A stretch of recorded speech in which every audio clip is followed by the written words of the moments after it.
Donc on est ravis de vous accueillir pour cette rencontre de cinéma, toujours dans le cadre des 20 ans des studios TAT, et on a la chance d'accueillir deux collaboratrices de TAT, Karen Aloche et Floriane Caserio, qui travaillent depuis... combien de temps vous travaillez à TAT à peu près?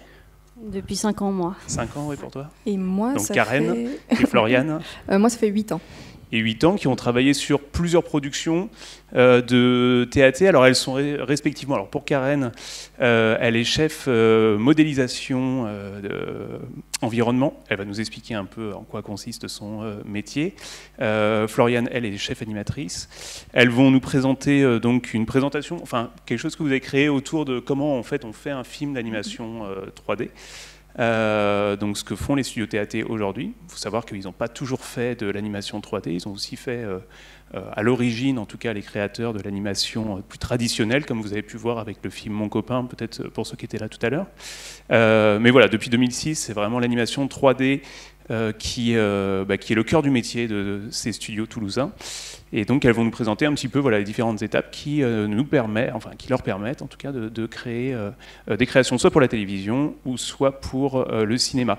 Et la majorité de votre présentation donc tournera autour de Terra Willy, film cinéma, puisque vous avez toutes les deux travaillé sur ce projet.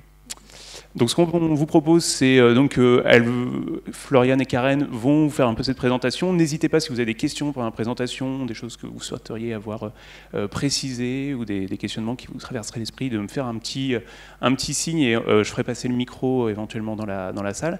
Et à la fin de la présentation, on aura un petit temps aussi de discussion, voilà, plus informel, si vous voulez compléter cet échange. Voilà. Bonne rencontre. Je vous laisse la main. Alors bonjour à tous, on va d'abord se présenter. Moi je suis Floriane, donc chef animatrice sur les différents projets de TAT. Et moi c'est Karen Aloche, donc chef modélisation environnement et accessoires depuis le long métrage des As de la Jungle. Donc on a toutes les deux travaillé sur pas mal de projets, donc Les As de la Jungle, le film qui a été diffusé juste avant, Terra Willy, dernièrement Pile, qui est sorti au cinéma et qui est encore actuellement au cinéma, si vous voulez aller le voir, je fais de la pub. Et du coup, ici, on est ici aujourd'hui pour vous présenter plus les coulisses de la création d'un film d'animation. Donc, on va vous présenter toutes les étapes de ce qu'on appelle un pipeline pour créer un film d'animation. Et on passera sur certaines étapes assez rapidement parce que ce ne sont pas nos métiers à nous. On va vous raconter le métier d'autres personnes qui travaillent avec nous. Mais sur par exemple, mon métier d'animatrice et le métier de Karen de modélisation environnement, on va s'attarder et vous expliquer plus en détail parce que c'est vraiment notre spécialité. Alors, je vais commencer par le début. Comment on crée un film d'animation? Tout d'abord, c'est quoi? C'est une feuille blanche et c'est une histoire à créer. Donc, on va faire appel à un scénariste. Nous, il se trouve qu'à TAT, les scénaristes de nos films sont aussi les réalisateurs de nos films. Ils sont auteurs et réalisateurs. Et en fait, ils commencent tous leurs films par une idée. Qui vont poser sur le papier. Donc ici, par exemple, Terra Willy, c'est un petit garçon qui vit dans l'espace avec ses parents dans un vaisseau spatial et un jour, le vaisseau spatial se prend un astéroïde et les parents et le petit garçon vont se retrouver séparés. Willy va se retrouver sur une planète tout seul. Et il va devoir apprendre à se débrouiller, il va se faire des amis, etc. Donc ça, c'est vraiment... parce que je suppose que peut-être vous n'avez pas vu ce film-là, et on va pas mal en parler aujourd'hui, donc je vous présente un peu le synopsis.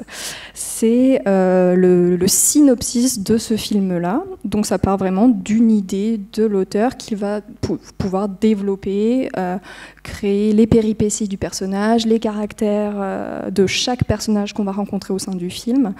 Et ça se présente sous cette forme-là, donc tout un enchaînement de séquences qui se passent dans un décor, c'est 2 jours, 2 nuits, etc.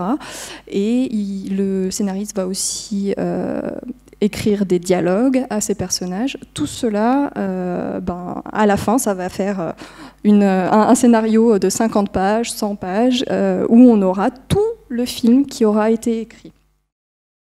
Donc là, vous voyez, c'était vraiment le scénario. On part d'une histoire et comment on va arriver à en faire un film. Je vais passer la parole à Karen. Donc là, on a des mots sur papier et maintenant, il va falloir imaginer tout l'univers et donc le basculer en images. Donc dans un premier temps, en fait, on va faire tout un développement en recherche graphique. Donc l'équipe de recherche graphique, c'est une équipe qui s'occupe de dessiner absolument tous les décors, tous les accessoires et tous les personnages du film. Et donc pour ça, en fait, ils vont faire plusieurs propositions différentes et c'est au final le réalisateur qui va décider ce qu'il veut dans son film. Donc du coup, pour les personnages, en fait, on va toujours donc dessiner les proportions globales du personnage, les rapports d'échelle entre les personnages et ensuite, du coup, tout au long du film, s'ils changent de tenue, on va devoir designer toutes les tenues du film. Et aussi, du coup, toute la planche d'expression avec tout le panel d'expression que va avoir le personnage durant le film pour vraiment cerner le caractère du personnage et savoir comment il va réagir à selon la situation qui se présente dans le film. Donc ça c'est pour Flash, voilà. Dans Terra Willy, en fait, il y a Flash qui va se transformer en plusieurs étapes durant le film. Donc du coup, pareil, il a fallu imaginer toutes les étapes de la plus petite jusqu'au gros monstre qu'on voit à la fin, qui est une bête gentille, ne vous en faites pas. Oui, on peut dire Flash, c'est un des amis de Willy qu'il va rencontrer sur la planète. Ouais. Donc pareil, aussi dessin d'attitude pour voilà, vraiment déterminer le caractère du personnage, savoir s'il est plutôt toujours content, comment il se comporte quand il est effrayé, ce genre de choses. Donc ça c'est pour les personnages. Après du coup, pour tout ce qui est... donc avant de constituer un décor, on a besoin de savoir... de quoi est composé le décor. Donc pareil, en fait, pour le moindre objet qu'on voit dans un décor, il va falloir une recherche graphique. Donc ça passe avant tout par un rapport d'échelle, donc savoir par rapport du coup au personnage principal, donc là Willy, combien cet arbre mesure dans le monde. Et ensuite, on va avoir besoin de nous, pour le modéliser en 3D, d'une vue de face, de profil, l'arrière, en fait vraiment tous les côtés de l'objet pour pouvoir comprendre comment il se compose en 360. Et selon la nature du film, on peut aussi avoir, du coup, là, comme vous pouvez le voir, des références photos de vrais éléments qui existent dans la réalité. Donc, pour tout ce qui est, là, c'était les panneaux de commande, ce genre de choses. Plutôt que de les dessiner, vu que ça existe dans la vraie vie, ils mettent directement des photos. Et ces photos, du coup, elles servent aussi... en fait, ils vont, si l'accessoire va être manipulé par le personnage, ils doivent détailler tout le fonctionnement de l'accessoire, savoir comment, là par exemple c'était un couteau suisse, donc savoir qu'est-ce qui va sortir de ce couteau suisse, de quelle manière ça va sortir, pour vraiment on ait tout le détail de chaque accessoire. Et évidemment, il y a la partie modélisation, mais après ici il va falloir mettre des matières dessus, savoir donc de quelle couleur sont les objets, en quelle matière, si c'est du cuir, du bois, etc.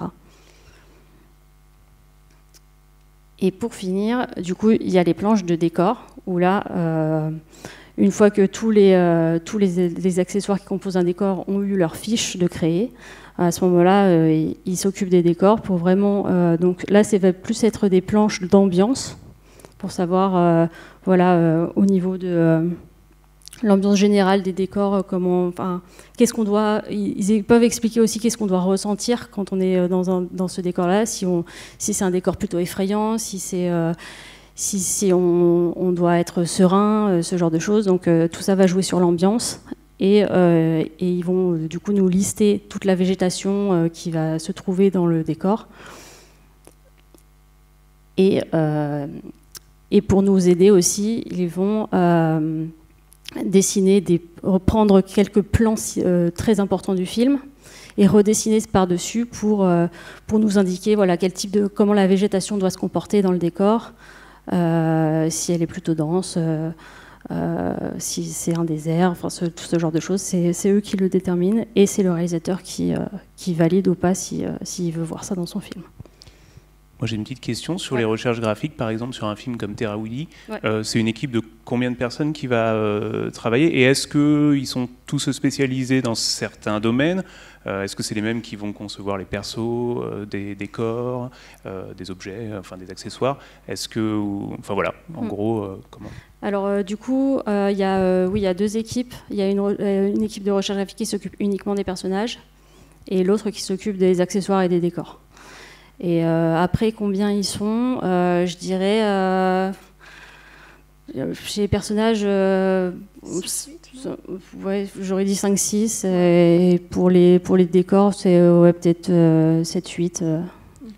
Et c'est des recherches qui se font très... Enfin, c'est un travail très collectif ou c'est je sais pas, chaque dessinateur en fait prend son perso et travaille avec le réalisateur pour essayer de déterminer un peu. En fait, du coup, chaque équipe a un chef. C'est le chef qui va traiter directement avec le réalisateur. Mais oui, ils ont chacun soit leur personnage, soit leur liste d'objets sur lesquels ils doivent travailler. Non, en fait, c'est vraiment un travail solo. Ils sont seuls, ils ont leur liste de choses à faire et ils s'en occupent. Jamais ils vont aider quelqu'un d'autre sur une autre recherche graphique. C'est vraiment... Okay. Et ils ont un directeur artistique qui a établi une charte graphique du film. Donc c'est une personne directeur artistique personnage, une personne directeur artistique décor, et les équipes en dessous doivent appliquer la charte graphique qui a été créée par ce directeur artistique. Donc à ce stade-là, il y a moins de liberté créative parce que il y a une charte qui est déjà choisie en accord avec le réalisateur. Et du coup, les graphistes ont, comme disait Karen, leur liste d'objets à faire dans cette charte graphique. Très bien. Si vous avez des questions, n'hésitez pas. Oui. Est-ce que vous utilisez, pour les décors, etc., vous utilisez des bases de données ou est-ce que vous créez tout de A à Z? Et est-ce que vous pourriez être amené à réutiliser des éléments créés pour un film précédent? Alors oui. Du coup, en fait, tout va dépendre de l'univers du film. Donc, par exemple, là, pour Terra Willy, on était sur une planète un peu alien. Donc, du coup, il y a beaucoup d'imaginaire, même si il y a énormément de choses qui sont basées sur de la vraie végétation, par exemple. Et c'est juste, on a changé la couleur ou ce genre de choses pour faire en sorte que ça fasse un peu plus bizarroïde, on va dire. Mais oui, après, dès l'instant où on est dans plus du réaliste... dans les As de la jungle, voilà, toute la végétation de jungle, on a imité la réalité, donc on peut tout à fait la réutiliser dans d'autres films. Oui, c'est généralement tout ce qui est végétation, rochers, ce genre de choses qu'on va pouvoir réutiliser en fonction des films. Et donc on ne retrouve pas d'arbres de la jungle des As dans Terra Willy? Non, les arbres, non. Non. Okay. Donc, par contre, certaines plantes, oui, peut-être. Enfin, il me semble que oui, c'est juste on a changé la couleur pour pas qu'on remarque en fait que. Du coup, voilà, les recherches graphiques, c'est un guide pour nous en modélisation. Donc, on va devoir reproduire pratiquement à l'exactitude tout ce qui a été dessiné. Même si parfois, forcément, le passage en 3D soulève des questionnements, notamment voilà, comment va fonctionner un objet. Des fois, on va se rendre compte que, une fois qu'on peut vraiment tourner autour, il y a des choses qui ne fonctionnent pas forcément. Donc là, à mon niveau, j'ai une discussion avec le réalisateur sur comment faire en sorte que la chose fonctionne dans la vraie vie, quoi. Alors là, on a vu la partie pré-production, création graphique en 2D de notre film. Il y a une deuxième étape maintenant, c'est comment on va raconter notre histoire avec nos personnages qui sont créés, nos environnements qui sont créés. Maintenant, il faut raconter notre histoire. Donc là, à ce moment-là, c'est les storyboarders qui vont rentrer dans la course. Les storyboarders, ce sont des personnes qui vont dessiner le film. Ils vont dessiner le film sous forme de cases de bande dessinée, réellement, et ils vont dessiner chaque plan du film jusqu'à ce qu'on ait le film en entier sous forme de dessin. Donc je vais vous montrer une petite vidéo là, et je reprendrai la parole ensuite. Donc, comme je disais, les storyboarders vont vraiment dessiner le film en entier. Donc, eux, ils sont au service du réalisateur et ils sont auteurs de la mise en scène de notre film. C'est eux qui vont choisir les cadrages, par exemple. Est-ce qu'on est en gros plan sur le personnage? Est-ce qu'on est en plan large? Parce qu'un gros plan et un plan large, ça n'a pas le même sens dans la narration. C'est eux qui vont décider des déplacements des personnages dans le cadre, pour pouvoir faire passer un message, faire passer une histoire. Donc ils ont un énorme rôle, c'est eux finalement qui créent la première version du film sur laquelle tout le reste des équipes vont pouvoir travailler. Donc ici vous voyez par exemple des cases d'une séquence où Willy rejoint Flash, qui est le petit bonhomme là, le petit bonhomme orange qu'on avait vu tout à l'heure. Et ils vont ramasser des baies, se régaler tous les deux. Et en arrière-plan, ici, on voit un robot. Donc c'est un robot qui s'appelle Buck, qui tombe dans l'eau. Donc là, on le voit tomber. Plouf, ça fait sursauter Willy, qui se retourne, qui regarde vers le robot. Le robot s'avance dans l'eau. Hop. La case d'après. Willy et Flash regardent le robot arriver. Flash a peur. Il fait demi-tour. Il va se cacher derrière Willy. Et Willy essaye de le rassurer. Buck arrive et fait peur au personnage qui s'enfuit. Et ça, c'est la séquence qu'on va devoir faire ensuite dans le film. Donc, à ce stade-là, c'est vraiment toute une série de dessins qu'on va ensuite créer. On va créer un montage du film à partir de ces dessins et on appelle ça l'animatique. Ce sera vraiment la première version du film dessinée entièrement. Donc, comme vous le voyez, des fois, c'est des dessins un peu brouillons, des fois un peu plus détaillés, mais c'est vraiment pour donner l'indication de ce qui va se passer dans notre film. Donc là, à cette version-là du film, on a une première version de l'animatique. Le réalisateur va regarder son film dans l'entièreté et va se rendre compte, ok, est-ce que le film il est trop long? Est-ce qu'on s'ennuie à des moments? Est-ce que mon histoire est compréhensible? Est-ce qu'il y a des moments où c'est pas du tout ce que je ressentais, c'est pas l'émotion que je voulais faire passer? Et dès ce stade-là, on va pouvoir corriger certaines séquences et couper des séquences du film, etc. pour, dès l'étape de l'animatique, avoir le film le plus proche de ce que le réalisateur veut, avant même de passer à l'étape 3D. Voilà, j'ai fini sur l'animatique. Ouais. Je vais faire passer un... Attendez, les filles, il y a une question. Ouais. Tiens, je te demande de faire un micro, comme ça. Ça prend combien de temps entre quand on dessine les images et que le réalisateur il décide s'il aime les images ou pas? Alors honnêtement, je ne saurais pas dire exactement. Je sais que c'est sur plusieurs mois. Généralement, on a une première animatique, ensuite ça repart chez les storyboarders pendant plusieurs semaines où ils retravaillent pas mal de séquences, ils refont un deuxième montage, ils regardent entre différentes équipes de la boîte, le réalisateur, les différents collaborateurs, et tout le monde se met d'accord pour dire est-ce qu'il y a encore des soucis ou pas. Et des fois, il peut y avoir une troisième version de l'animatique. Donc c'est vraiment, ça peut durer même plusieurs mois, jusqu'à ce que tout le monde soit d'accord. Ok, on part là-dessus. Merci.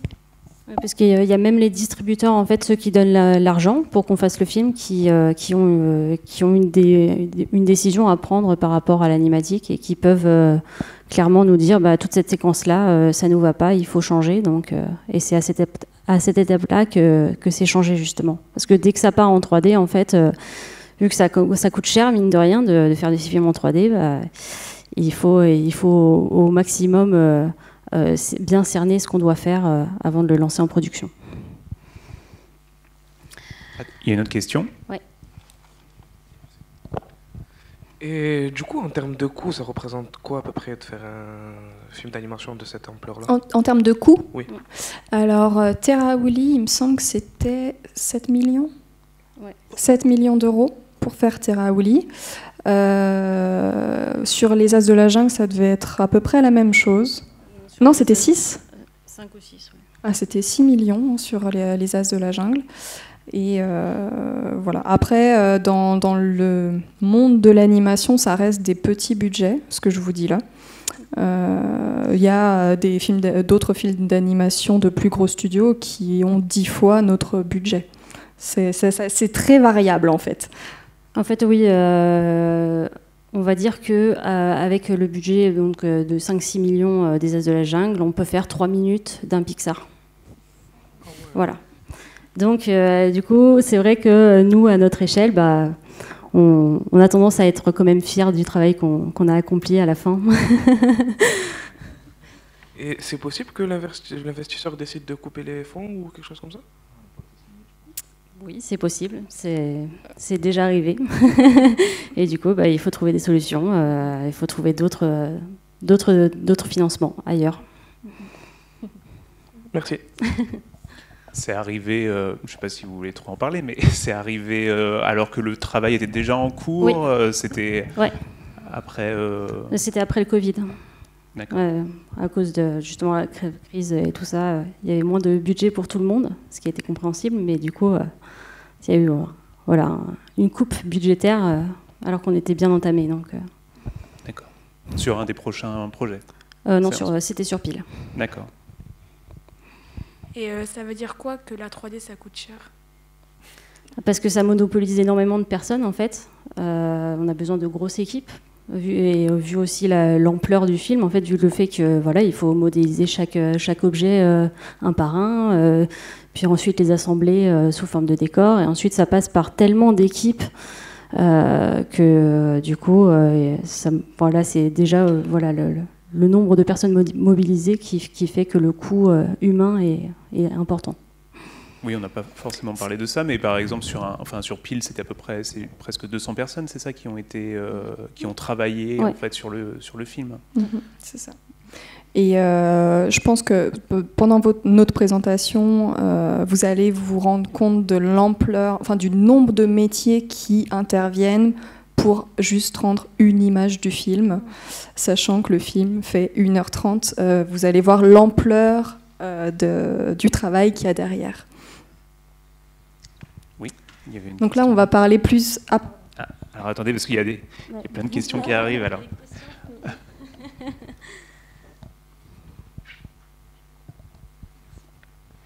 J'avais une question par rapport au storyboard.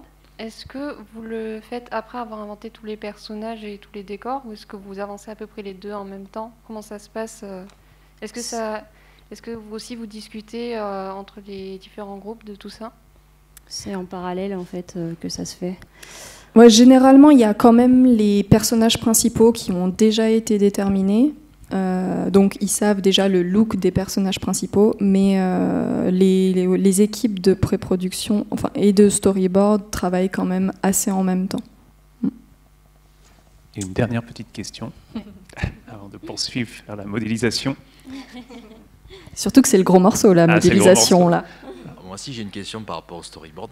Lorsque vous parlez des délais, est-ce que les réalisateurs, des fois, sont amenés à vérifier l'avancée, ou c'est vraiment les storyboarders, depuis le moment où ils ont le script, ils bossent, et après, les réalisateurs viennent voir une fois que c'est terminé?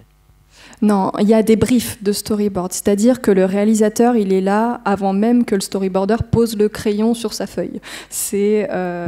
On commence sur une séquence, le storyboarder on attribue à un storyboarder une séquence ou toute une série de séquences, et il y a tout de suite un brief avec le réalisateur qui va dire dans cette séquence je veux ça, le personnage va arriver par là, l'ambiance de cette séquence, le personnage il est apeuré, on doit le sentir dans le cadrage, c'est vraiment le réalisateur qui va donner toutes ses intentions avant même que le storyboarder commence à dessiner. Il y a régulièrement des briefs alors. Oui. Ouais, il y a beaucoup d'allers-retours, surtout à cette étape-là, parce que c'est la première version du film où on part d'une feuille blanche à vraiment, ok, c'est quoi notre film? Donc il y a énormément d'interactions entre le réalisateur et le storyboarder.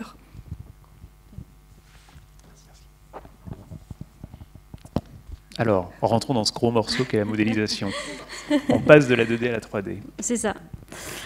Du coup, oui, une fois qu'on a un premier aperçu de tout le film et que les recherches graphiques sont passées sur absolument tous les objets et tous les décors, on passe à la modélisation. Donc moi, je suis spécialisée vraiment, il y a 2 départements distincts. Il y avait le département qui s'occupe uniquement des personnages et l'autre département, qui est le mien, qui s'occupe des environnements et de tous les accessoires qui sont manipulés par les personnages. Donc voilà, donc absolument tout va être basculé en 3D, sachant qu'on part toujours de la recherche graphique, qui est vraiment notre guide, notre base, pour savoir exactement ce qu'il va falloir faire. Du coup, pour ça, en fait, donc là, je vais vous expliquer en fait quels sont les principes de la modélisation, comment on fait pour modéliser justement. Donc on a plusieurs méthodes qui s'offrent à nous et les méthodes, ça dépend de la complexité de l'objet à faire. Donc à TAT, il existe en fait plusieurs logiciels de 3D. Nous à TAT, on utilise 3ds Max. Donc voilà, c'est un choix qui a été fait à la création du studio selon les équipes qui étaient là au tout départ. Mais voilà, il en existe plein d'autres, des logiciels de 3D, et par contre, tous les logiciels de 3D sont en anglais, parce que c'est quelque chose d'international, et c'est l'anglais qui a été conservé. Donc, au niveau des différentes méthodes de modélisation, donc la toute première, qui est la plus basique, c'est la modélisation polygonale. Donc, je vais jouer la vidéo en même temps. Hop. Donc en fait, dans un logiciel 3D, on part toujours d'une primitive. Donc c'est soit un plan, soit une boîte, un cube, un cylindre, une sphère. Et en fait, à ces primitives, on va leur ajouter progressivement du maillage. Donc vous pouvez voir en fait sur la vidéo que je rajoute progressivement des arêtes, des points, je tire le modèle. Et donc en fait c'est vraiment donc dans un premier temps de la géométrie basique, parce qu'on va venir en fait vraiment manipuler les faces de l'objet, ses arêtes, ses points. Et donc là par exemple pour un petit pot, je suis partie d'un cylindre parce que c'est la forme la plus logique d'un pot, mais pour une table je vais partir plutôt d'un cube.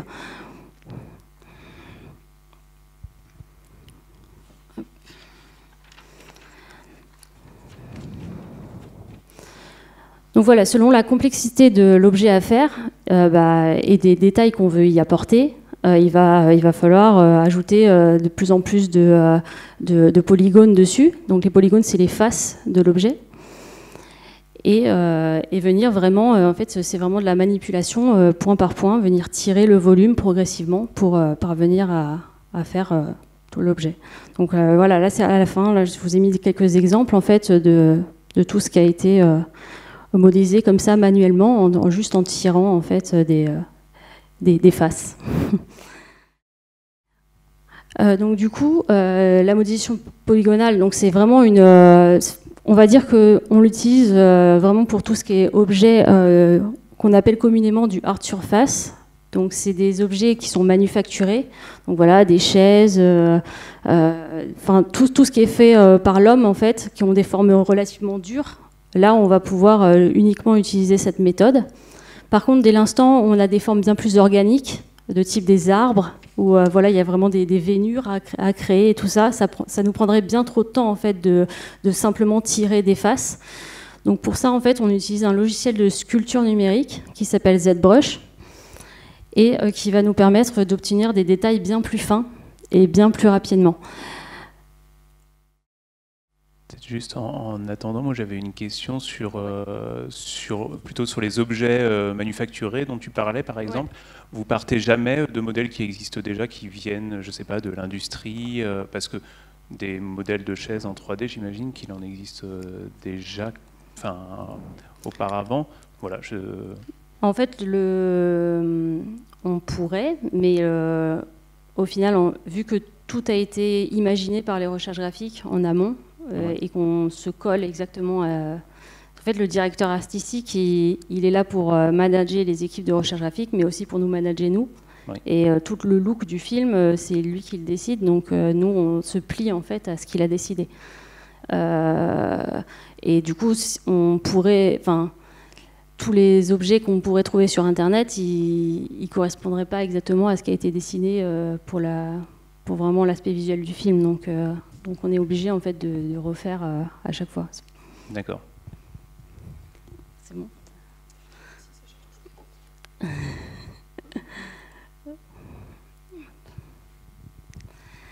Donc voilà, donc en fait, dans un logiciel de sculpture numérique, c'est vraiment comme de la pâte à modeler ou de l'argile, sauf qu'à la place de le faire avec les mains, on a une tablette graphique, donc qui est un outil, donc vraiment une tablette avec un stylet, et on va pouvoir vraiment sculpter les formes.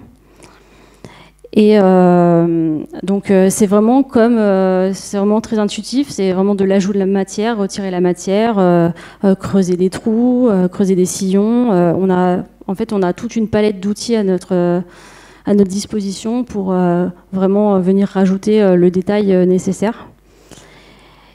Et en soi, on pourrait tout à fait partir de zéro, c'est-à-dire vraiment dans le logiciel, au tout départ, partir d'une simple sphère et pareil, venir ajouter de la matière jusqu'à progressivement venir former un arbre.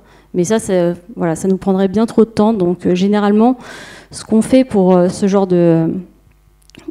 d'assets, c'est que on part quand même de la modélisation polygonale que je vous ai montré juste avant, où on fait une base très très simple de l'objet, qu'ensuite on bascule dans notre logiciel de sculpture, et c'est à ce moment-là qu'on vient rajouter tous les détails.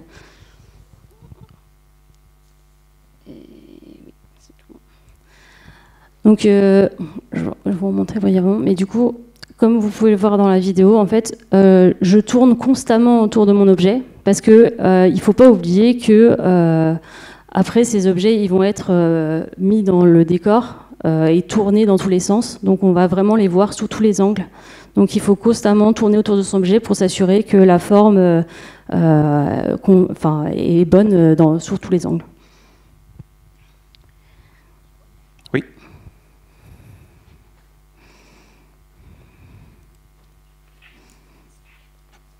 Ouais. Bonjour, je voulais vous demander...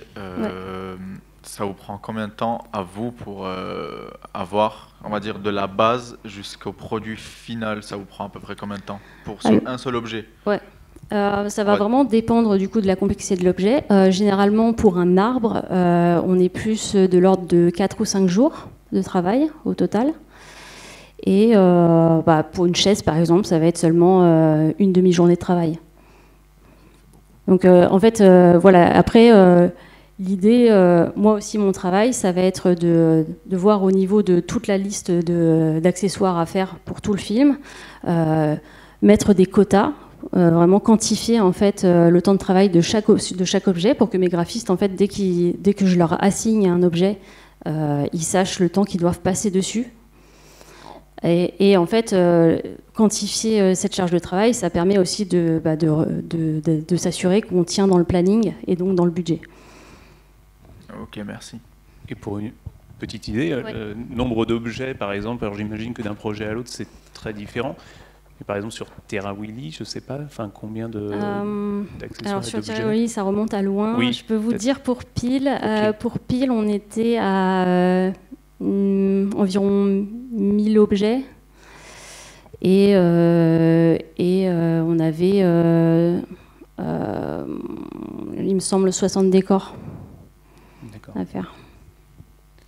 Donc, par exemple, ça c'est une question, un arbre, ça rentre dans les objets, dans les décors, en fait, pour moi, ce que j'appelle objet, c'est vraiment tous les éléments indépendants qui vont faire partie du décor, donc du plus petit caillou jusqu'à l'arbre, tout y passe de manière individuelle avant qu'on assemble vraiment les décors. Donc on fait vraiment, dans un premier temps, valider... D'ailleurs, en fait, voilà, tous les objets sont validés un par le réalisateur. Même le petit caillou va être validé par le réalisateur. Est-ce que pour de l'existant, un scanner 3D serait pas intéressant ?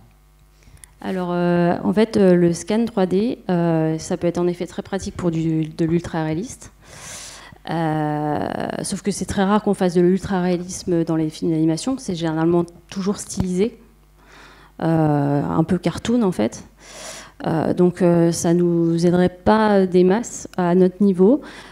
Et en plus, la particularité du scan 3D, c'est qu'en fait, ça fait une topologie, vraiment un maillage en fait, de polygones très, très sale. Et là, j'allais justement vous en parler. En fait, dans les logiciels 3D, on a quand même une contrainte, des contraintes techniques liées au nombre de polygones dans nos scènes. Et du coup, en fait, on ne peut pas excéder... voilà, le logiciel 3D, il peut avoir, je pense, autour de 100 millions de polygones, mais dès qu'on excède cette limite, on ne peut plus naviguer dans notre logiciel, c'est inutilisable. Donc en fait, il faut aussi, au niveau de la modélisation polygonale, donc là, en fait, sur cette slide, ce que je voulais vous montrer, c'est que, par exemple, en fait, dans le logiciel de sculpture numérique, il ne se soucie pas du tout du nombre de polygones. On vient rajouter de la matière au fur et à mesure. On est totalement libre en fait, du maillage et tout ça. Mais par contre, à la toute fin, vu que la finalité, c'est quand même de le rebasculer dans notre logiciel de 3D, en fait, donc au départ, comme vous pouvez le voir, donc la toute première assiette, c'est le visuel qu'on a dans notre logiciel de sculpture. Donc voilà, on a fait l'assiette avec les petites brisures. Et à côté, ça c'est le maillage de notre logiciel de sculpture numérique. Donc c'est absolument dégoûtant. Et ça, c'est totalement inexploitable en production. Et du coup, nous, notre travail après la sculpture, ça va être de retrouver une topologie correcte avec un nombre de polygones maîtrisés. Et ensuite, une fois qu'on a ce maillage correct, on va pouvoir reprojeter les détails qu'on a sculptés. Et donc voilà, c'est vraiment, on a aussi cette contrainte technique de se dire, est-ce que c'est pas trop lourd, parce que en finalité, en fait, tous ces éléments, ils vont se retrouver dans la même scène 3D. Et donc, cette scène 3D, il va falloir tourner, il va falloir manipuler les objets sans que ce soit trop lourd et donc que ça lag en fait dans le viewport du logiciel. Donc vous êtes obligé de repasser par une phase un peu de simplification. C'est ça. Ok. Ouais.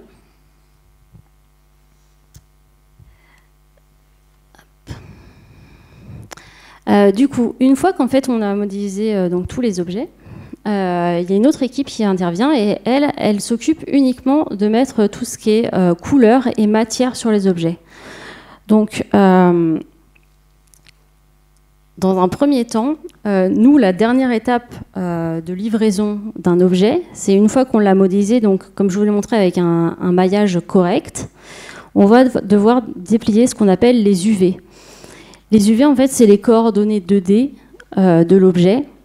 Et ça va fonctionner exactement comme un patron de couture ou quand on déplie un papier de bonbon.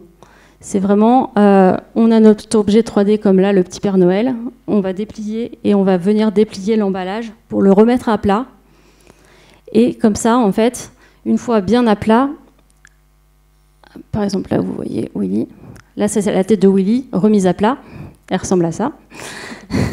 Et donc en fait, remis à plat, ça va permettre à la texture de venir vraiment dessiner sur le modèle et mettre les couleurs et faire en sorte que tout soit déplié correctement. Et comme vous pouvez voir, donc, sur la tête de Willy, là on a une sorte de damier. Et ça va être notre repère pour savoir si justement on a bien déplié l'objet. Parce que pour s'assurer de ça, il faut s'assurer que chaque carré du damier est bien homogène, est bien homothétique, qu'ils ont tous la même taille, parce que en fait, ça va vraiment influer sur la qualité de la texture après. Si on a, imaginons, on a le menton qui a une taille avec des carrés plus petits que le front, ça voudra dire en fait que le menton aura bien plus de détails que le front. Et on pourra mettre beaucoup plus par exemple, on pourra vraiment dessiner les pores de la peau, ce qu'on ne pourra pas faire sur le front. Donc vraiment, nous, on s'occupe, une fois qu'on a modélisé, de déplier les UV et de vraiment faire en sorte que tout soit bien mis à plat et avec des coordonnées bien homothétiques, bien homogènes, partout. Donc ça, c'est un peu une phase très technique. C'est un peu compliqué à expliquer. Et même au niveau des graphistes, c'est une étape qui est un peu fastidieuse et qui généralement ne plaît pas trop. Et donc, en fait, à l'équipe, pour la texture, en fait, dans un premier temps, ils vont créer toute une banque de différents... Donc on appelle ça des shaders. Donc c'est vraiment toute une banque de données sur un peu tous les différentes surfaces qui vont être importantes dans le film. Donc ça va être par exemple de l'écorce d'arbres, différents types de sols, de la roche, et tout est fait en fait de manière procédurale et travaillé un par un. Et en fait, ensuite, une fois qu'ils ont toute cette librairie, ça leur permettra de gagner du temps, parce qu'après, ils n'auront plus qu'à prendre, par exemple, s'ils ont fait un arbre, ils n'auront plus qu'à prendre l'écorce déjà faite dans la librairie et le mettre sur leur objet, et ça se comportera presque très rapidement comme il faut sur l'objet. Donc ça veut dire qu'il y a des textures pour chaque objet. Il y a des textures de peau aussi, ça va jusqu'à là, il y a des textures de peau, il y a des textures de vêtements, de tissus. Oui, ouais, de tissus, ouais, de peau, ouais. Okay. On crée toutes les matières comme ça. Et au niveau des ombrages et tout ce qui est lumière, etc. Alors ça vient beaucoup plus tard et on va vous l'expliquer. C'est plus en fin de production, donc il y a plusieurs étapes qui vont arriver avant, mais on va en parler.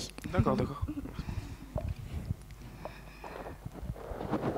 Donc là, je vais juste vous montrer une petite vidéo du coup dans le logiciel. Donc là, c'est encore un autre logiciel pour la texture. Donc on utilise un logiciel qui s'appelle Substance Designer. Hop. Donc voilà, comme vous pouvez voir, en fait, nous, on livre toutes nos modélisations en gris. Et l'équipe de texture va prendre toutes les indications de la recherche graphique sur la couleur et sur les matières qui ont été décidées en amont. Et dans leur logiciel, voilà, ils vont se retrouver, alors comme vous pouvez le voir, donc à droite de son écran, il y a le dépliage à plat, et à gauche, c'est son viewport, où on peut voir qu'elle a déposé du coup déjà une texture de bois sur la porte. Et en fait, ils vont avoir vraiment la main sur... ils peuvent ajouter des nuances, ajouter de l'usure, changer la couleur du bois, mais aussi décider si c'est une matière qui réfléchit la lumière, voilà, ils vont avoir la main sur vraiment tout ce qui vraiment l'aspect visuel final de l'accessoire. Alors là, je vais faire une toute petite aparté du coup, vraiment très rapide sur... Non, t'inquiète.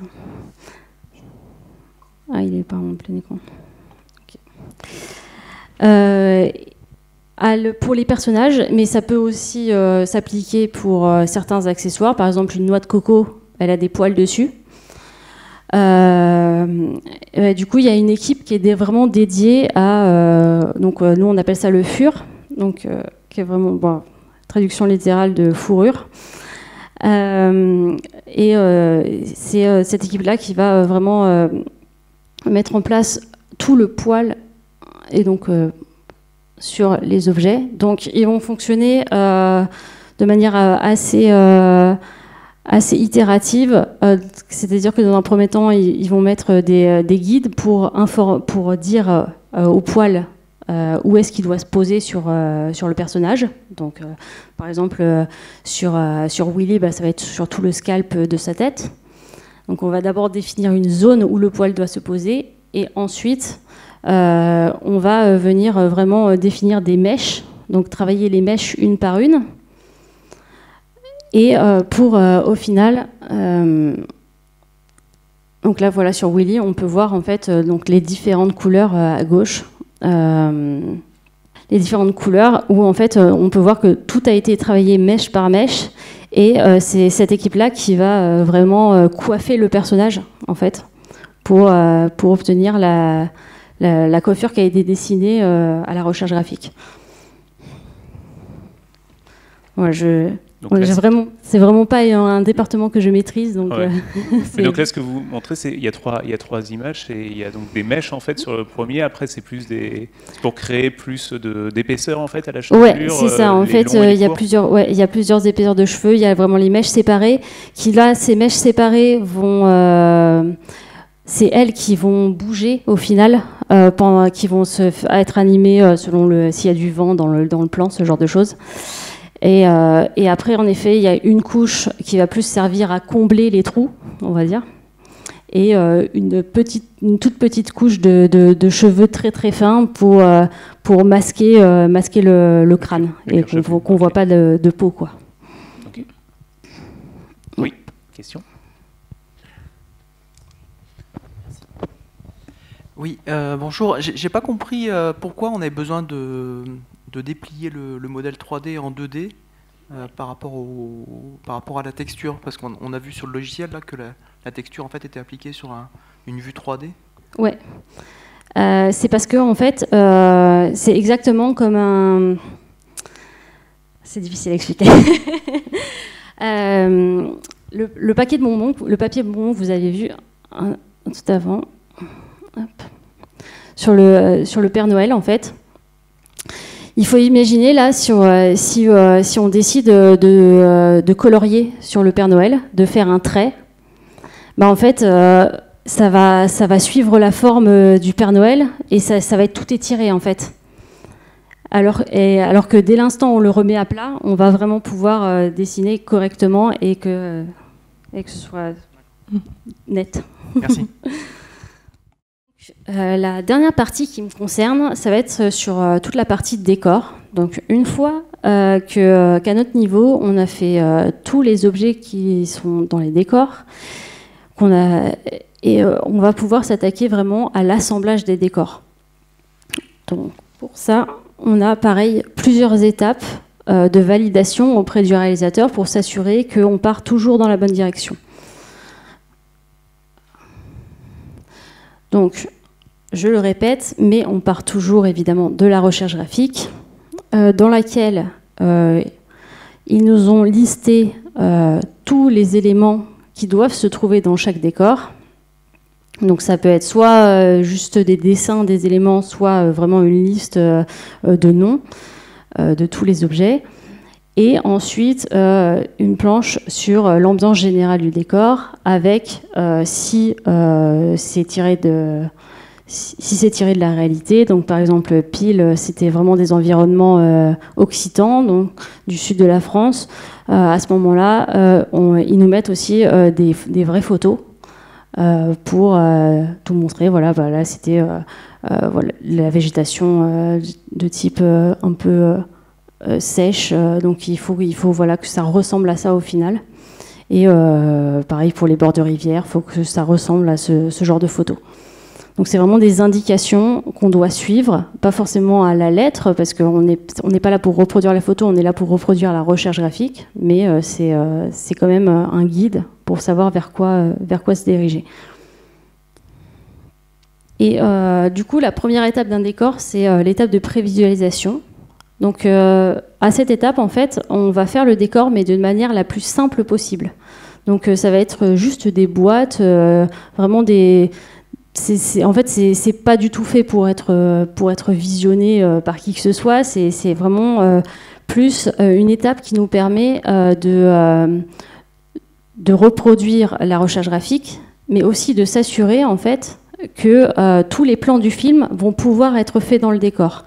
Donc on va poser toutes les caméras importantes du film dedans et s'assurer que la distance du décor, sa grandeur, tout va fonctionner pour que, peu importe l'action qu'auront à faire les personnages dedans, ils pourront la faire. Ouais. Chose d'intéressant, enfin d'important, je pense, c'est vous créez en fait un monde 3D et après vous allez positionner les caméras à l'intérieur de ce monde 3D. Enfin, vraiment, il y a cette idée un peu... en fait, ça ressemble presque à de l'animation traditionnelle. On crée des décors, on crée les personnages en volume, et puis après, on va chercher le meilleur emplacement de caméra. Ouais, c'est ça que tu disais. Il y y aura, du coup, il y a Florian qui parlera plus spécifiquement de la partie layout après. Donc, nous, on va passer à le layout, la partie où on pose les caméras. Mais oui, déjà, nous, au stade des décors, pour vraiment avoir une vision d'ensemble de chaque décor, on va venir positionner les caméras les plus importantes du film. Et c'est sur ces caméras-là qu'on va se baser pour ensuite aussi savoir vraiment quelle zone du décor on doit le plus travailler, là où mettre vraiment nos efforts. Donc, une fois que la prévisualisation est faite, on va pouvoir vraiment basculer au vrai décor, on va dire. Donc, à l'étape de topologie, on va replacer tous les objets qu'on a fait en amont. C'est à ce moment-là qu'on vient les placer par rapport à la prévisualisation. On vient replacer exactement au même endroit tous les vrais objets du film, les objets dans leur état final. Et on vient aussi recréer les sols, les falaises, vraiment toute la topographie du décor, pareil dans sa version finale. Donc ça reste toujours un décor simplifié parce qu'on ne pose uniquement que les gros volumes et la topographie et c'est ce décor-là, justement, qu'on va envoyer ensuite au département qui s'occupe des caméras, de toutes les caméras du film, et aussi au département animation. Parce qu'en fait, eux, ils n'ont pas besoin d'avoir toute la petite végétation, ils n'ont pas besoin de savoir où est l'herbe, où sont les petits cailloux. Il leur faut uniquement les informations de gros volume dans le décor. Et c'est justement après ça, une fois donc évidemment... Ça, toujours, c'est validé et par le réalisateur et par le directeur artistique. Et donc, la troisième étape d'un décor, ça va être ce qu'on appelle le set dress, qui est la partie où on vient mettre toute la petite végétation. Donc, pour ce décor, ça consistait à mettre l'herbe, les petits cailloux, le lierre, et venir vraiment... créer les zones où on vient vraiment dessiner des petits chemins, tout ce genre de choses.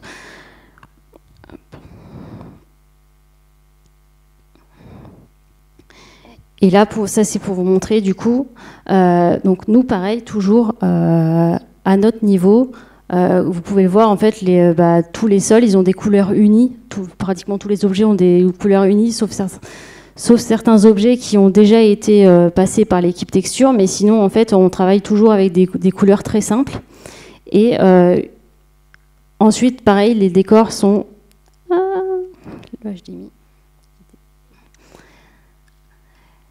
les décors, tout pareil, sont passés ensuite à l'équipe de la texture qui vient mettre toutes les couleurs et les matières finales sur le décor.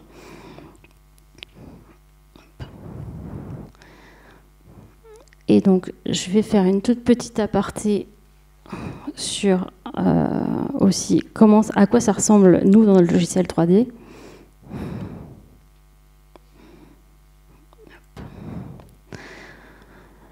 Donc voilà, donc là, dans un premier temps, on peut voir donc l'étape de prévisualisation sur ce décor. Donc, on a modélisé chaque élément séparément, donc le sapin, les énormes cailloux, le drapeau, jusqu'à la petite herbe et la petite fleur, petits cailloux et tout. Et une fois qu'on a fait tous ces objets-là, c'est à ce moment-là qu'on va pouvoir les basculer dans notre vrai décor. Je passe un peu. Toujours en accord avec la recherche graphique, évidemment.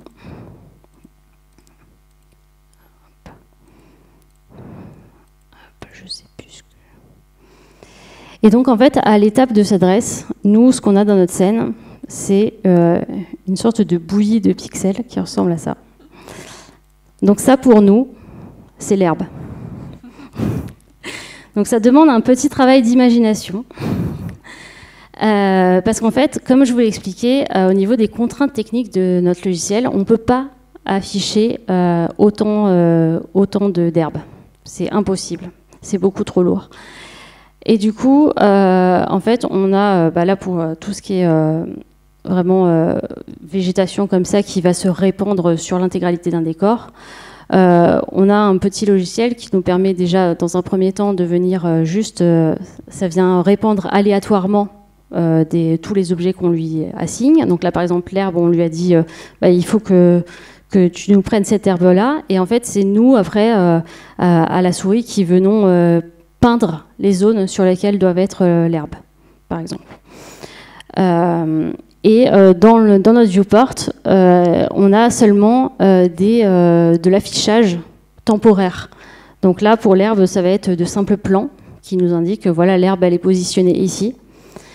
Et c'est que à l'étape, en fait, nous, on vérifie quand même que ça se comporte bien en faisant régulièrement des rendus.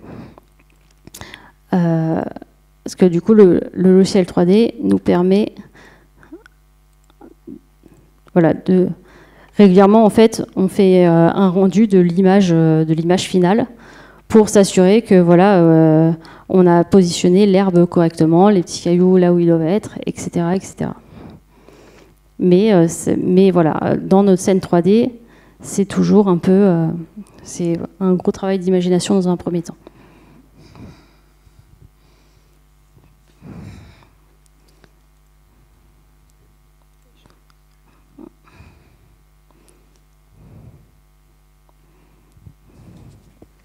Il y a une question, les filles?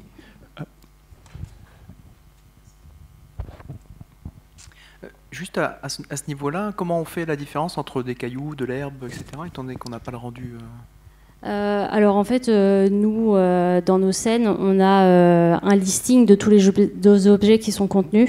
Et en fait, on peut sélectionner groupe par groupe, groupe d'éléments par groupe d'éléments. Donc on va pouvoir uniquement sélectionner ce qu'ils appellent cailloux et venir uniquement modifier la zone sur laquelle est peint les cailloux.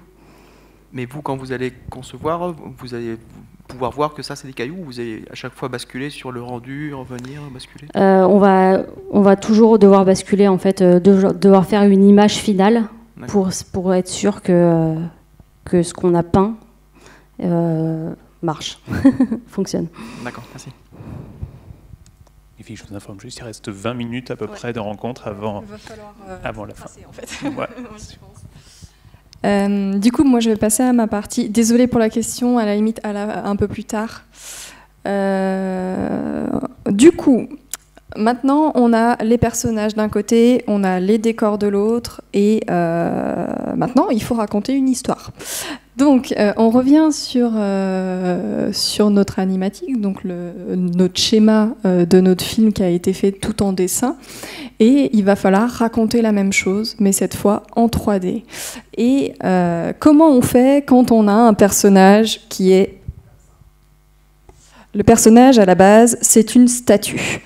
Et pour pouvoir lui donner vie, en fait, on va en faire une marionnette. On va lui mettre un squelette à l'intérieur, on va lui mettre des muscles que ensuite les animateurs vont pouvoir venir animer. Donc là, je vais passer assez vite sur cette partie parce que c'est quelque chose de très technique et j'avais une vidéo qui était assez longue. Mais en gros, je vais vous montrer. Ici, vous avez le personnage qui est encore sous forme de statue et en fait, vous voyez, là, il a tout un squelette qui vient d'apparaître. En fait, à chaque os que nous, on a sur notre corps, on va créer un os dans le personnage qui va pouvoir nous permettre de l'animer, l'articuler. Donc, par exemple, là, on voit que je bouge le bras, l'avant-bras, je lui lève la main et chaque petit contrôleur, un par un, va nous permettre de venir créer une pose. Mais dans un personnage comme Willy ici, il a à peu près pour son corps, il me semble, 120 boîtes comme celle-ci, qu'on va venir toutes placer une par une jusqu'à créer une pose. Et là, je vous parle uniquement du corps. C'est-à-dire que rien que sur une main, par exemple, on a 3 contrôleurs par doigt, donc 3 x 5, 15, plus on a 2 contrôleurs au niveau de la main. Donc rien que sur une main, on a 17 boîtes à venir bouger pour pouvoir créer une simple pose de main. Donc là, on voit qu'on a des outils qui nous permettent de sélectionner ces boîtes plus facilement et ça va nous permettre de venir créer une pose du personnage. On a la même chose sur le visage, c'est-à-dire que le visage, c'est pas des os avec des articulations, c'est des muscles, mais on a exactement la même chose. On a des petites boîtes qui vont nous permettre de venir placer les sourcils. On va froncer les sourcils, on va fermer les paupières, on va faire sourire le personnage en tirant ses commissures. Et du coup, je passe assez vite là-dessus pour vous montrer un peu. Là, je lui mets un sourire, par exemple, en bougeant tout un tas de petites boîtes jusqu'à trouver la pose qui m'intéresse. Donc ça, c'est... on est parti d'une statue, on en a fait une marionnette. Mais à ce stade-là, on a juste une pose. Ça ne veut pas dire que le personnage, il est vivant. Et après ça, il va falloir le rendre vivant. Donc là, très rapidement, on a toute une enfin, vous voyez que c'est très très long à mettre en place, rien qu'une pause, vu le nombre de contrôleurs qu'on doit venir bouger. Et du coup, nous, on a des outils en interne. Les chefs établissent toute une banque de poses de sourcils, poses de paupières, poses de bouche, les A, E, I, O, U pour faire parler le personnage, les sourires, les bouches pas contentes, les formes de main aussi. On s'est créé toute une série de banques d'expressions où on a juste à double-cliquer dessus et hop, c'est bon, le personnage il est en train de sourire. Donc c'est des outils qui nous permettent de travailler un peu plus vite et arriver à une pose plus facilement. Mais comme vous voyez, c'est quand même beaucoup de clics pour arriver à une pose de personnage. Donc là, je passe assez vite et je vais vous montrer des banques de poses qu'on a pu créer de la même manière sur tous nos personnages. Donc là, vous voyez Willy. On va lui créer toute une série de poses qui vont déterminer son caractère. Donc ça, c'est en relation avec le réalisateur qui va nous dire le personnage, il est espiègle, ou bien il est méchant, il est sinistre. Et du coup, on va lui créer toute une panoplie d'attitudes pour pouvoir définir le caractère du personnage. Parce que nous, en animation, c'est le truc le plus important, c'est de retranscrire le caractère du personnage dans notre film. Il y a une petite question. Oui.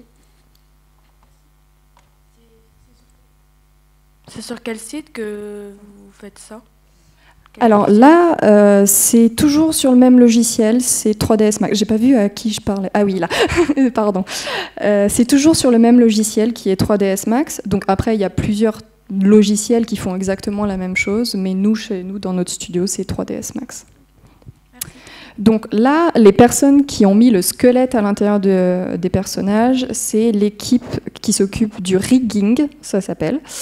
Et maintenant qu'ils nous ont mis ça dans le personnage, on va pouvoir passer à l'équipe d'animation qui va pouvoir réellement donner vie à ce personnage, à cette marionnette. C'est plus une statue maintenant, c'est un vrai personnage qui va pouvoir vivre. Donc, techniquement, qu'est-ce que c'est l'animation? Pour le moment, on a une pose comme ça, une pose comme ça.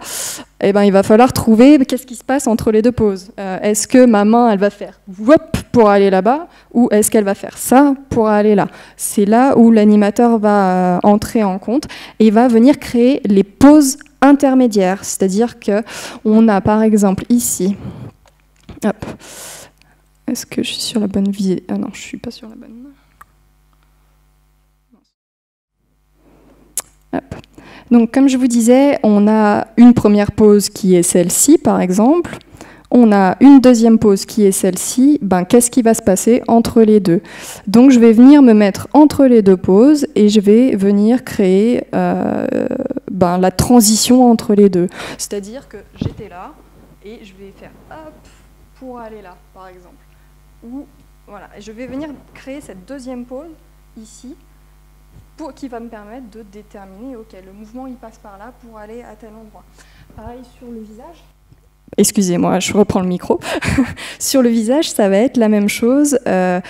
Nous, on est plein d'expressions. On passe d'une expression ahurie à une expression froncée. On cligne des yeux et du coup, tout ça, on va venir le créer en animation pour donner vie à notre personnage et lui donner des émotions. Donc là, par exemple, je viens d'animer le clignement d'un personnage où j'ai rajouté la pose où il a les yeux fermés, il a les sourcils un tout petit peu plus froncés et il perd son sourire. Et du coup, ce qui est important, c'est vraiment de créer ce mouvement et, entre les deux poses pour faire vivre ce personnage. Oui. Alors, il y avait deux questions. Il y en avait une. Tu avais une question, peut-être? Oui. Salut, vas-y. Ok, c'était par rapport aux expressions. Je voulais savoir qui s'occupe de fabriquer en fait la banque d'images. Est-ce que du coup c'est les animateurs ou c'est les riggeurs ou c'est un autre métier à part entière? Alors nous, en fait c'est les chefs animateurs. C'est-à-dire qu'il y a toute une phase de pré-production d'animation avant que les animateurs reviennent au studio. C'est les chefs animation en discutant avec le réalisateur, vont dire « Ok, le personnage, c'est quoi son caractère? Dans ce cas-là, moi, je propose au réalisateur toute une série d'expressions. Donc, les expressions standards, style « je suis content, je suis pas content, je suis énervé, etc. » Et on va créer 10, 20, 30 expressions comme ça qu'on va montrer au réalisateur. Il va nous dire « Ah bah là, moi, je reconnais pas mon personnage. Je veux des yeux plus ronds, sa bouche, elle doit être plus petite ou plus grande, etc. » Et c'est avec cet échange avec le réalisateur qu'on va déterminer réellement chaque personnage du film, comment il doit sourire, comment il doit pleurer, etc. Et du coup, c'est les chefs animateurs qui déterminent tout ça avant même que les animateurs commencent à animer sur des plans. Il y avait une seconde question. Oui. Il vous faut combien de temps à peu près pour animer 24 frames, enfin une seconde? Alors, nous, en fait, ça dépend vraiment des studios. Et ça dépend des budgets de toute façon. Nous, actuellement, par exemple sur Terra Willy, on faisait à peu près 6 secondes d'animation par jour. Voilà. Donc c'est un travail de très très longue haleine. Par exemple, dans des très gros studios, Pixar, Disney, etc., eux, ils font à peu près entre 3 et 4 secondes par animateur par semaine. Donc, imaginez le temps qu'il faut pour faire un film d'1h30.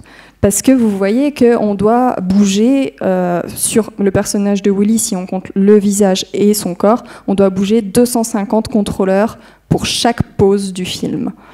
Et on a plein de personnages, on n'en a pas qu'un seul. Donc voilà, c'est très très long de créer l'animation, et c'est pour ça, nous actuellement sur notre film actuel, on fait 4 secondes par jour, voilà, par personne. Merci. Et vous nous confirmez, donc il y a 24 pauses par seconde. Enfin, vous Oui. travaillez sur ça. Oui, pour le cinéma, c'est 24 par seconde, ouais. Ok. Pour la télé, c'est 25. Et puis après, bon, des fois, il y a différents formats. On peut faire du 12 images par seconde. Ça dépend la volonté du réalisateur. Du coup, comme je disais, maintenant, on a créé les pauses entre les pauses, ce qui va nous permettre de faire passer des intentions sur le personnage, de faire passer des émotions, etc. Et les chefs animateurs, comme je disais tout à l'heure, ont créé des banques d'expression pour les personnages, mais ils vont aussi créer des banques d'animation. C'est-à-dire que, par exemple, notre personnage, il va courir de telle ou telle façon, il va marcher de telle ou telle façon, et ça va permettre aux animateurs de gagner du temps, et ils savent que dans leur plan, le personnage doit être en train de courir. Ils vont importer l'animation qui est déjà toute faite, et qui nous permettra d'avoir tout au long du film exactement le même personnage. Il ne va pas changer de caractère pendant le film. Et du coup, voilà, là vous voyez plein de tests qu'on a fait sur des cycles pour pouvoir déterminer le caractère de chaque personnage tout au long du film. Donc là, vous avez vu, par exemple, il y a un personnage, c'est un chat-poule, un moitié chat, moitié poule, un personnage qui n'existe pas dans la vraie vie, et du coup, il a fallu se creuser un peu les méninges. Comment bouge un personnage comme ça qui n'existe pas? Du coup, on est resté dans quelque chose d'assez simple, c'est-à-dire que le corps bouge comme un chat, et la tête bouge comme une poule, donc il va faire des trucs comme ça. Voilà, c'est tout le travail des chefs animateurs en pré-production, de faire des recherches autour des personnages jusqu'à ce que le réalisateur dise « oui, ça c'est mon personnage, on part là-dessus ». Et là, on n'a pas commencé l'animation. C'est maintenant qu'on va commencer à animer. Les équipes d'animation reviennent au studio. Il n'y a plus uniquement les chefs, il y a tous les animateurs. Nous, à TAT, on est une trentaine d'animateurs. On est, il me semble, une vingtaine d'animateurs pour les personnages principaux et une dizaine pour la foule, donc tous les personnages en arrière-plan. Et maintenant, on va pouvoir travailler sur les plans du film. Donc ici, nous avions l'animatique d'une séquence. Donc on part de cette animatique et là, on va avoir un brief avec le réalisateur.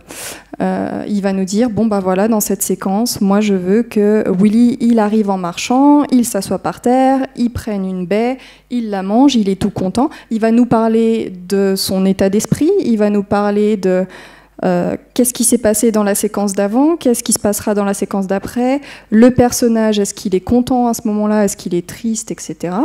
Et il va nous décrire tout ce qui doit se passer au cours de ce plan et tous les messages que l'on doit faire passer au cours de ce plan. Donc on a une première étape. Donc on avait l'animatique qui était dessinée. Avant même que l'animateur puisse commencer à animer sur le plan, il y a une équipe qui s'appelle l'équipe de layout, dont on a parlé tout à l'heure, qui va venir récupérer les personnages 3D, les environnements 3D, et mettre une caméra dans la scène. Parce qu'on est comme dans un tournage dans la vraie vie, il faut une caméra placée dans un décor et pour pouvoir avoir notre film. Donc cette équipe layout va placer la caméra dans l'environnement et ensuite déterminer d'une manière très brouillonne, très rapide, le personnage rentre ici, s'arrête ici, s'assoit, se retourne et le robot arrive en arrière-plan et plonge.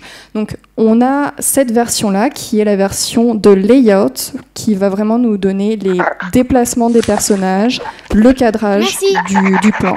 Donc vous voyez qu'en termes d'animation, le personnage il fait rien de bien joli, hein. C'est vraiment pour donner une indication à l'animateur du cadrage réellement qu'il y aura dans le film.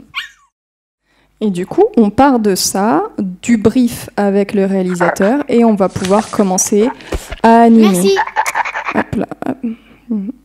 Donc, l'animateur, qu'est-ce qu'il fait une fois qu'il a eu son brief? Il va d'abord réfléchir à son plan. C'est quoi l'objectif de ce plan? C'est quel sentiment que je dois faire passer dans ce plan? Et il va commencer à venir se demander, ok, pour faire passer tout ça, mon personnage, qu'est-ce qu'il doit faire?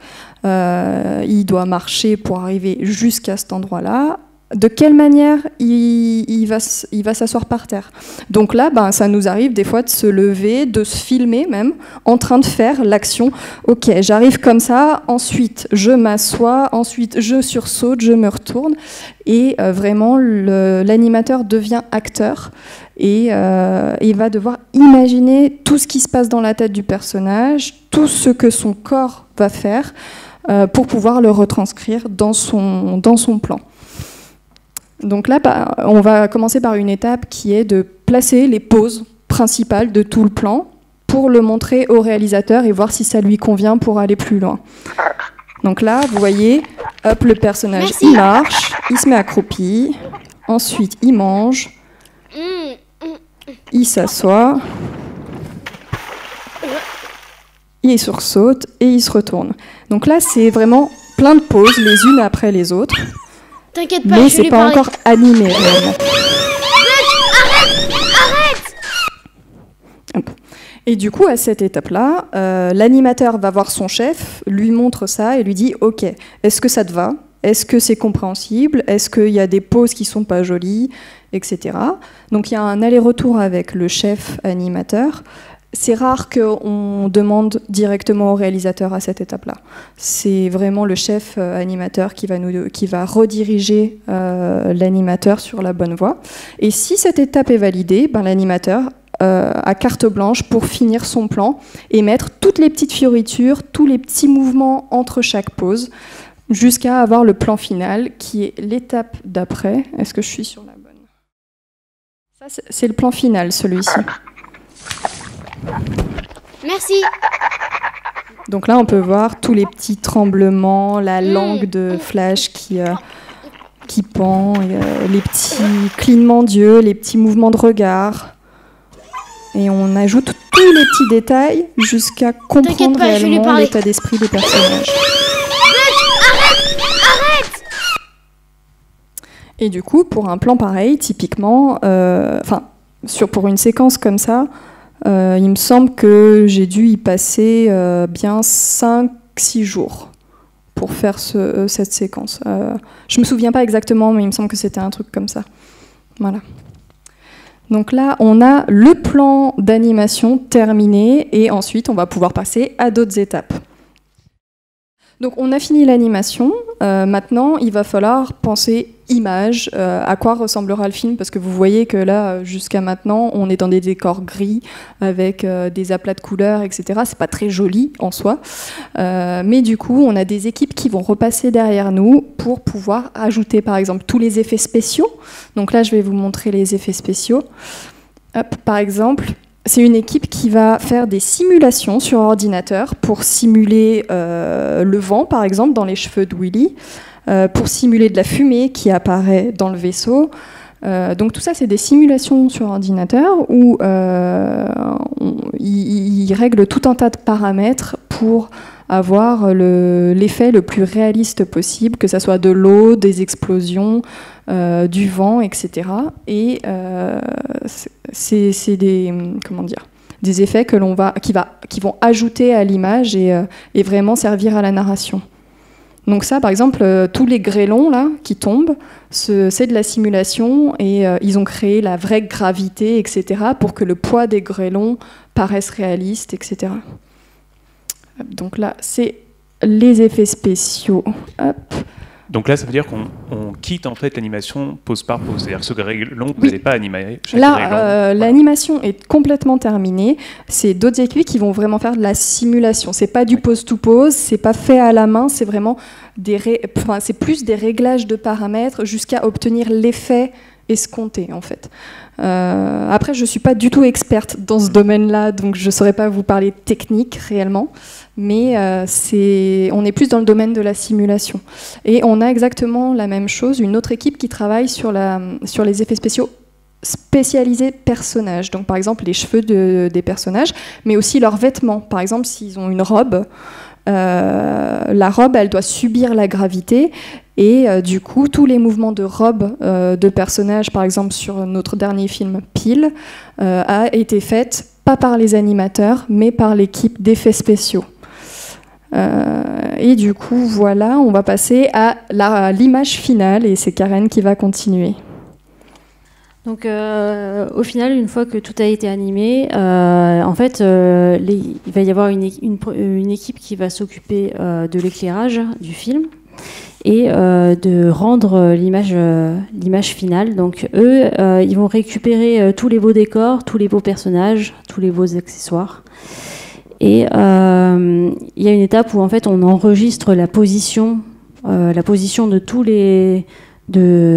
de toute l'action qui se passe en animation, de toute la position de tous les objets dans le décor, où est-ce qu'ils doivent être placés, et ils viennent le réinjecter pour ensuite pouvoir sortir l'image finale. Donc, ils ont la main en fait sur tout l'éclairage du film. C'est eux qui déterminent s'il fait beau, s'il fait moche, s'il fait nuit, si on est en plein soleil. Tout ça évidemment toujours en accord avec ce qui doit se passer dans le film et du coup avec le réalisateur.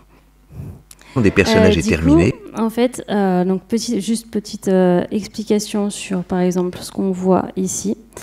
Donc, comme vous pouvez le voir, donc ça c'est le décor, notre décor modélisation, donc sans aucune texture, et c'est ce sur quoi travaillent les animateurs, parce qu'ils n'ont pas besoin de plus.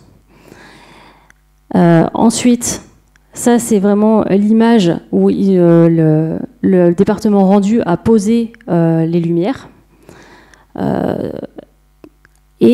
Ensuite, on a la troisième étape, qui est encore une autre équipe, qui s'appelle le compositing, qui vient reprendre, en fait, parce que le rendu, ce qu'il fait, c'est qu'il vient sortir plusieurs images, plusieurs couches, en fait. Donc, il va y avoir une couche où il y a uniquement les couleurs, une couche où il y a uniquement les ombres, une couche où il y a uniquement les effets spéciaux, etc. Et en fait, à l'étape du compositing, ils vont prendre toutes ces couches, les cumuler pour parvenir ensuite à l'image finale, et c'est eux qui vont régler en fait tous les derniers détails pour que l'image ressemble à ce qu'elle ressemble au cinéma.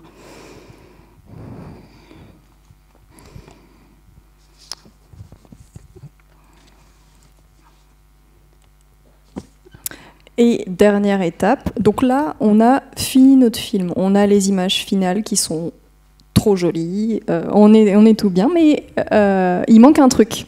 Qu'est-ce qui manque ? Il manque le son. Et c'est une étape hyper importante d'un film, c'est toute l'ambiance sonore. Donc nous, quand on travaille avec des voix, mais des fois c'est des voix temporaires. C'est pas des vrais acteurs qui les font, c'est des gens du studio qui s'amusent à enregistrer les voix. Et du coup, il va falloir que des vrais acteurs viennent enregistrer les voix sur le film. Là, je vous montre la petite vidéo des acteurs de Terra Wuli. Donc on a les voix, mais c'est pas tout. Sur un film, on a aussi des bruitages, parce que nous, quand on travaille en animation, il y a zéro bruitage. Notre scène, elle est muette. Donc, par exemple, le personnage, s'il doit marcher, on fait du bruit tout le temps, en fait. Si on ouvre un tiroir, le tiroir, il va peut-être grincer, etc. Et c'est le rôle du bruiteur qui va s'occuper de tout ça. Alors, c'est assez marrant, parce que le bruiteur, il ne va pas forcément utiliser un tiroir pour faire un bruit de tiroir. Des fois, il va utiliser des objets complètement incongrus pour faire le son qu'on entend dans les films. Donc là, je vais vous montrer un petit extrait aussi. Donc ça, c'est tous les objets que le bruiteur peut utiliser. Alors, chaque bruiteur a ses secrets. Donc, normalement, il ne va jamais nous dire avec quel objet il a fait tel ou tel son. C'est vraiment le secret du bruiteur. Mais chaque son que vous entendez dans le film, comme vous voyez, il l'a créé avec des objets qu'il a dans ses valises magiques. Et du coup, il a tout un tas d'objets, des centaines et des centaines pour tout type de son. Et en tout dernier, hop, on a des voix, on a du bruitage, et maintenant, il reste la musique. Parce que la musique, ça raconte une histoire. Ça peut être une musique épique pour accompagner une scène d'action. Ça peut être une musique très émouvante pour une scène touchante. Et c'est vraiment un gros facteur narratif, la musique. Donc nous, on travaille régulièrement avec un compositeur qui va enregistrer ses musiques avec un orchestre. Et du coup, c'est comme ça qu'on va avoir notre film complètement fini. Je te laisse dire le mot. Non, bah, du coup, voilà. Comme vous avez pu le voir, voilà, faire un film d'animation, c'est un travail de longue haleine qui mobilise énormément de personnes. Donc là, nous, à notre niveau, ça a mobilisé, oui, environ entre 150 personnes et 200 personnes.